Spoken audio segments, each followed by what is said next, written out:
Longshoremen's Association, ILA, President Harold J. Daggett, and the announcement he just made has left the entire United States, and especially our economy, in shock. What we're witnessing is not just a strike, it's a movement that could reshape labor dynamics across the country. This concerns power, politics, and the direction America's workforce will take, not only worker paychecks. Now let's dive into the details of what exactly has unfolded and why it's sending ripples through every corner of the nation. Make sure to subscribe to stay updated with U.S. news. Now you start to realize who the longshoremen are, right? Nobody cares. People never gave a about us until now, when they finally realized that the chain is being broke now. Cars won't come in. Food won't come in. Clothing won't come in. You know how many people depend on our jobs? Half the world. Harold Daggett isn't just speaking for his members here. He's speaking for every worker who's ever felt invisible. He is saying that at last the longshoremen, those who handle goods driving the American economy, have had enough of being disregarded. And the nation is feeling it now that they are withdrawing from their responsibilities. The breaking of the supply chain serves as a sobering reminder of who actually keeps the planet running. This is no small disruption either. We are talking about 47,000 longshoremen striking from Maine to Texas at 36 ports. These are not your typical ports either. These are hubs covering everything from food to cars, clothes, groceries, and vital supplies. Should this strike go on, the economic damage could rapidly reach the billions. From the consumer to the corporate CEO, every American is beginning to pay attention to this standoff. Now, Harold Daggett, the individual you heard from earlier, the union's president, has said the greed of international shipping lines would be to blame for his members going on strike. The union contends its members deserve a greater share of the hundreds of billions of dollars in profits operators have made in recent years, especially after they worked through the coronavirus pandemic. And it is true, industry profits are pretty huge. So according to CNN, they looked into this, and those profits topped $400 billion from 2020 to 2023, just 3 short years, which is believed to be more than the industry had previously made in total since containerization started in 1957, according to analyst John McCone.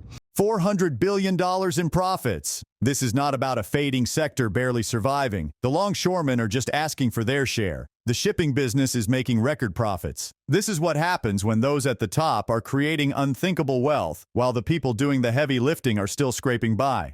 The ILA employees are weary of being the backbone without seeing any of the results of their efforts. One should not overlook the possible political ramifications of this strike. Particularly since the strike could interfere with Kamala Harris's forthcoming presidential campaign, Democrats are beginning to get anxious. A protracted strike could cause shortages that aggravate inflation even more, just in time for the election season.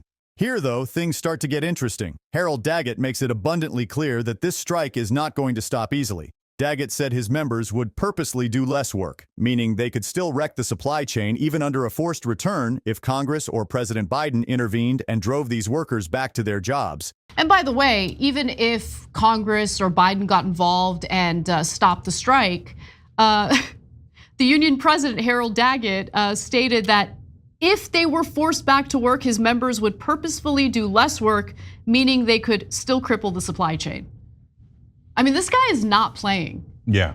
So this is the best kind of leverage. Daggett acknowledges the power his employees have and is playing hardball. Consider it, government intervention cannot compel efficiency, even if it is desired. This is a tactical action restoring worker control. This isn't just about wages anymore. This is about showing the country how much of its infrastructure is tied to the labor of these dock workers. Here now is where things really start to change. The Biden team finds themselves in a difficult position. On the one hand, they have to seem pro-labor, particularly in light of the reaction to the way the rail workers' strike was handled. Still, they must stop any more harm to the economy. Biden has thus not intervened thus far, which is a significant indication of the workers' movement. But for what duration can that posture remain? As Daggett pointed out, this strike could last weeks or months rather easily.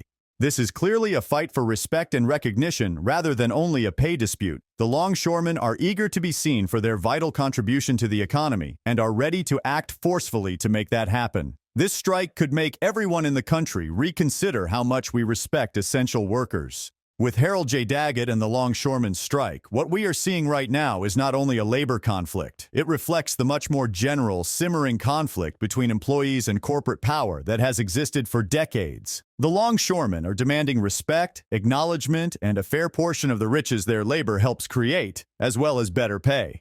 This isn't the first time we've seen a fight like this, and it certainly won't be the last. Consider what this strike stands for momentarily. One of the lifeblood of the world economy, the shipping sector turned a profit of $400 billion in just 3 years, during an epidemic no less. These gains came from diligent men and women who kept the ports operational while the world was under lockdown, not from some fresh technological innovation or breakthrough. Nevertheless, the workers did not see their fair share, even with the enormous earnings these businesses generated. The traditional narrative of capitalism is that the executives and shareholders get the cake while the people who work receive the crumbs. Now, though, employees in many fields seem to be waking up to discover they have power. They have seen what happens when they stop working and have come to see how absolutely vital they are. This isn't just about the longshoremen. Other strikes, including the one involving the rail workers and even sectors like healthcare and technology, have seen this energy before. Workers are realizing they are the backbone of their sectors and that without them, the wheels of the economy stop. Actually, this strike is a component of a far more extensive labor movement we have been witnessing lately.